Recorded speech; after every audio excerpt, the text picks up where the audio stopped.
Houve repercussão também no mundo político. Câmara e Senado preparam para essa semana uma resposta à falta de transparência do governo na divulgação dos números da Covid-19. Vou conversar então com a Marina Franceschini sobre esse assunto. Marina, boa tarde para você. Inclusive o presidente da Câmara, Rodrigo Maia, se manifestou sobre isso. Oi, Cris. Boa tarde para você também. Boa tarde para todo mundo. Boa semana para a gente. O presidente da Câmara falou em resgate da credibilidade dos números. Vamos ver o que ele disse na rede social? Olha só, brincar com a morte é perverso. Ao alterar os números, o Ministério da Saúde tapa o sol com a peneira. É urgente resgatar a credibilidade das estatísticas. Um ministério que tortura números cria um mundo paralelo para não enfrentar a realidade dos fatos.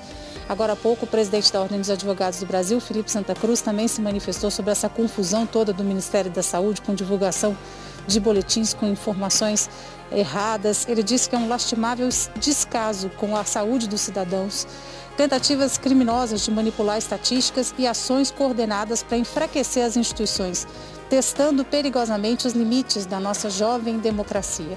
Então houve reações de todo tipo diante dessa mudança na postura do Ministério da Saúde, de mudar o horário de divulgação dos números dos infectados e mortos por Covid-19 e também diminuir o número de informações. Eles chegaram a divulgar apenas o número de 24 horas e não mais os dados consolidados como faziam anteriormente. Então houve muita pressão, inclusive no final de semana. O presidente da Câmara chegou a conversar com o ministro da Secretaria-Geral da Presidência, Jorge Oliveira, pedindo para que o governo retome aquele formato inicial, que deixava bastante claro a evolução, infelizmente muito rápida, do coronavírus no Brasil. Então agora o que eles estão pensando aqui na Câmara dos Deputados? Uma das hipóteses para pressionar o governo é votar já amanhã, isso não está na pauta ainda, mas pode ser incluído, uma urgência de um projeto que fala que essa notificação é compulsória. O governo não faz se quiser, o governo tem que fazer, porque isso ajuda a esclarecer não só a população, pauta o comportamento das pessoas nas ruas, mas também pauta os governadores, pauta os prefeitos, que precisam tomar decisões de acordo com as realidades locais ali. Então há uma pressão para votar urgência, que é uma espécie de atalho aqui no Legislativo. Você não tem que passar por um monte de análise antes de chegar no plenário. Já chega e já vota rapidamente. E essa proposta é elaborada, inclusive, pela presidente da comissão que acompanha o coronavírus, deputada Carmen Zanotto, que fala nessa notificação compulsória desses dados relacionados especificamente ao coronavírus. Na reunião de líderes do Senado, eles chegaram à conclusão que é preciso fazer uma contagem paralela. O que é essa contagem paralela? É, independentemente dos números que o Ministério da Saúde vir a divulgar a partir de agora, eles fazem a contagem deles aqui, acessando ali, fazendo a coleta dos dados nas secretarias estaduais de saúde e divulgando também paralelamente esses números de infectados e de mortos. Essa ideia é dos senadores Randolfo Rodrigues, da Rede, e Eduardo Braga, do MDB. E eles disseram que desinformação pode trazer um caos, basicamente, que eles estão apostando que do jeito que está sendo feito tem omissão, tem maquiagem, tem manipulação dos dados. Então, que eles precisam ter uma fonte segura, que o Congresso precisa dar essa resposta. Então, a gente está esperando uma posição oficial do presidente do Congresso, Davi Alcolumbre, mas, segundo o senador Randolfo Rodrigues, ele já aceitou fazer essa contagem paralela e teria, então, a atribuição de saber como fazer essa contagem paralela, os dados práticos, essa comissão que acompanha a evolução do coronavírus, ou seja, é o Congresso reagindo à desinformação, essa confusão toda que a gente viu em relação aos dados do coronavírus, Cris. Marina, obrigada pelas suas informações. Veículos de comunicação, incluindo o G1, que é o portal de notícias da Globo, fecharam uma parceria para informar a população sobre os dados da Covid-19 no Brasil de forma transparente. Em resposta à decisão do governo Jair Bolsonaro de restringir o acesso a dados sobre a pandemia da Covid-19, os veículos G1, o Globo, Extra, o Estado de São Paulo, Folha de São Paulo e o UOL decidiram formar uma parceria e trabalhar de forma colaborativa para buscar as informações necessárias nos 26 estados e no Distrito Federal. É uma iniciativa inédita.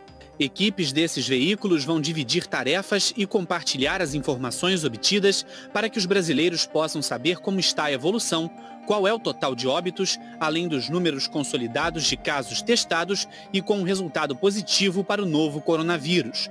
O balanço diário será fechado às 8 da noite. A fonte natural desses números deveria ser o governo federal, o Ministério da Saúde. Mas atitudes recentes de autoridades e do próprio presidente põem em dúvida a disponibilidade dos dados e sua precisão. O Ministério da Saúde fez mudanças na publicação de seu balanço da pandemia, reduzindo a quantidade e a qualidade dos dados. Primeiro mudou o horário de divulgação. Era às 5 da tarde, passou para as 7 da noite e depois para as 10 da noite. Isso dificulta ou inviabiliza a publicação dos dados em telejornais e veículos impressos. A segunda alteração foi de caráter qualitativo. O portal no qual o Ministério divulga o número de mortos e contaminados foi retirado do ar na noite da última quinta-feira. Quando retornou, depois de mais de 19 horas, passou a apresentar apenas informações sobre os casos novos, ou seja, registrados no próprio dia. Desapareceram os números consolidados e o histórico da doença desde o seu começo. Também foram eliminados do site os links para downloads de dados em formato de tabela, essenciais para análises de pesquisadores e jornalistas, e que alimentavam outras iniciativas de divulgação. Entre os itens que deixaram de ser publicados estão curva de casos novos por data de notificação e por semana epidemiológica, casos acumulados por data de notificação e por semana epidemiológica, mortes por data de notificação e por semana epidemiológica e óbitos acumulados por data de notificação e por semana epidemiológica. Em razão dessas omissões, a parceria entre os veículos de comunicação vai coletar os números diretamente nas secretarias estaduais de saúde. Cada órgão de imprensa vai divulgar o resultado desse acompanhamento em seus respectivos canais. O grupo vai chamar a atenção do público se não houver transparência e regularidade na divulgação dos dados pelos estados. Ainda sobre o Ministério da Saúde, o empresário Carlos Wizard, que vinha trabalhando como conselheiro na pasta, pediu para deixar o conselho. Ele desistiu de assumir o cargo de secretário de Ciência e Tecnologia. Vou conversar de novo com o repórter Arthur Bernardi, lá em Brasília. Arthur, o Carlos Wizard, inclusive, foi visto deixando hoje o Ministério? Exatamente, Cristiane. Ele foi visto saindo do Ministério da Saúde pouco depois do meio-dia, pouco depois do almoço. Ele que vinha atuando no Ministério da Saúde como uma espécie de conselheiro e consultor, principalmente na área de dados aí relacionados à Covid-19. Ele vinha fazendo essa função já há algumas semanas, sem ser nomeado no Diário Oficial da União, não tinha nenhum cargo, portanto não estava recebendo do governo. E nós temos imagens aí desse momento em que o empresário Carlos Wizard saiu do Ministério da Saúde, ele estava carregando uma caixa e também uma bolsa. Essa imagem que a gente está rodando agora aí é do repórter Fabiano Andrade, que tentou conversar com o empresário Carlos Wizard. O repórter Fabiano Andrade perguntou sobre a recusa dele ao convite para ocupar um cargo no Ministério da Saúde, questionou também um pouco sobre o trabalho que ele vinha fazendo como conselheiro, mais especificamente, mas Carlos Wizard saiu e não quis falar com o repórter Fabiano Andrade. Nas últimas semanas, como eu disse, ele vinha participando de reuniões frequentes no Ministério da Saúde, na pasta, chegou inclusive a dizer, ter falas aí bem polêmicas que atrapalharam bastante, foram bastante criticadas inclusive. No domingo, o empresário Carlos Wizard anunciou que iria deixar aí essa atuação dele como conselheiro do Ministério da Saúde e não aceitou o convite para atuar como secretário de Ciência, Tecnologia e Insumos Estratégicos da pasta. Foi feito esse convite ao Wizard, mas ele decidiu recusar. De acordo com Carlos Wizard, indo agora àquela fala bem polêmica que ele fez, ele disse o seguinte, que prefeitos e governadores inflam os dados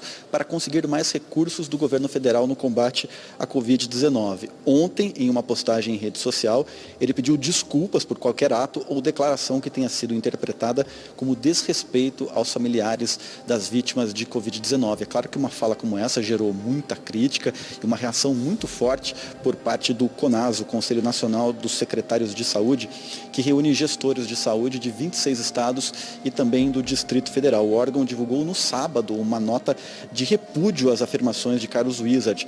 Na nota, os secretários do CONAS classificaram a acusação como uma tentativa autoritária, insensível, desumana e antiética de dar invisibilidade aos mortos pela Covid-19. Cristiane, volto com você. Muito obrigada mais uma vez, Arthur, pelas suas informações. Claro que é mais um assunto para a gente falar com os nossos comentaristas. Então vamos lá, Valdo Cruz, Andréa Sadi, Natuza Neri, pode entrar, Natuza, ela está aqui no cantinho. Valdo, vou começar com você agora. Valdo, o empresário Carlos Wizard, ele foi uma exceção a essa tropa dos militares, né, da qual a gente vem falando sempre aqui na Globo News, mas ele acabou contribuindo para novos episódios de desgaste também. Mesmo sem tomar posse no cargo, ele deu declarações em nome do Ministério. Exatamente, Cris. Ele vinha trabalhando de forma informal no Ministério da Saúde até assumir um posto. Ainda não tinha sido nomeado, mas estava trabalhando lá, tanto que hoje foi flagrado saindo com uma caixa ali, com certeza documentos dele que estavam ali no Ministério da Saúde. Ele acabou gerando, Cris, com esses comentários de que os estados estavam fantasiando dados, ou seja, inflando o número de mortes. Imagina, qual estado que teria o interesse de dizer, olha, a situação aqui do meu estado é pior do que outros. O argumento seria para receber mais recursos da União. Eu acho que isso seria um tiro no pé dos governadores, porque estaria mais desgastes para eles. Então não tem nenhum sentido. E Carlos Wizard acabou levantando essa possibilidade, uma acusação grave, sem demonstrar prova nenhuma, não tinha nenhum indício de que isso realmente estava acontecendo. E dentro do próprio Ministério da Saúde, a informação de que isso não está acontecendo, era uma informação que era trabalhada dentro do governo, dentro do Palácio Planalto, nessa sua política negacionista sobre a questão do coronavírus. E aí gerou atrito de novo com os estados.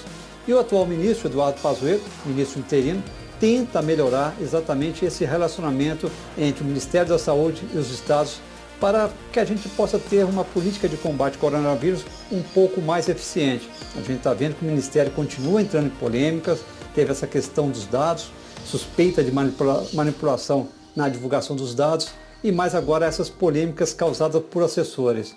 Eu me recordo que ontem, Cris, na entrevista para a Globo News, o ex-ministro Luiz Henrique Mandetta até disse, olha, se o presidente quer trocar o ministro, tudo bem, pode trocar. O problema é quando ele troca toda a equipe técnica do Ministério da Saúde.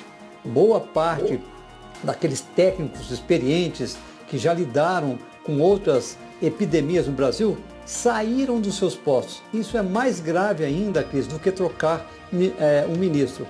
E aí a gente viu lá, parece que 25 militares, Carlos Wizard, um empresário sem nenhuma experiência na área de saúde, iria ocupar também um cargo dentro da pasta, acabou caindo porque falou demais, Cris. Pois e muitos desses técnicos que estavam há anos lá, né, como você bem disse, troca o ministro, agora se você mantém aquela equipe técnica que conhece profundamente aquele assunto, fica até mais fácil, evidentemente, para o trabalho do ministro que mudou, que entrou no lugar, né? Andréia, vou usar aqui o finalzinho dessa fala do Valdo para te fazer uma pergunta, como se diz aí no ditado popular, é aquela tal história do peixe morrendo pela boca? Qual é a avaliação dos bastidores? Cris, é aquela coisa, né? Ele saiu não porque o governo pensa isso, mas porque ele contou que o governo pensa isso.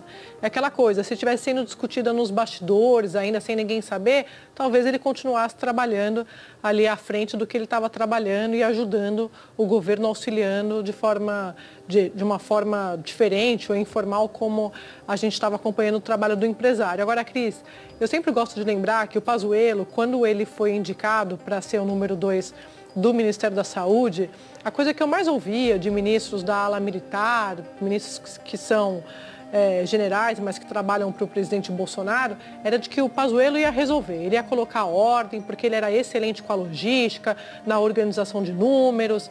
Então, que o militar, como o braço direito do ministro Nelson Teich, então o ministro, ia ser excelente para organizar a casa. Mas aí você conversava com técnicos da pasta, a casa estava organizada, mas talvez ela não estava alinhada, e essa é a palavra que eu queria usar, com os desejos e as vontades do presidente da República.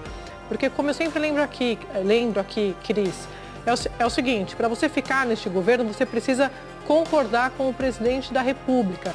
E você precisa, de fato, fazer o que ele quer que seja feito.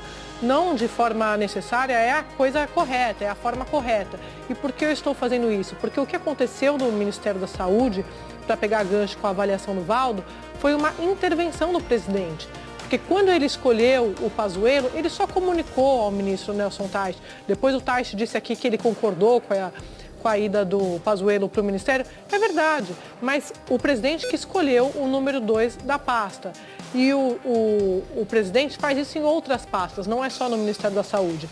A gente vê o que está acontecendo na Polícia Federal, na briga com o Moro, no Ministério da Justiça, o que aconteceu.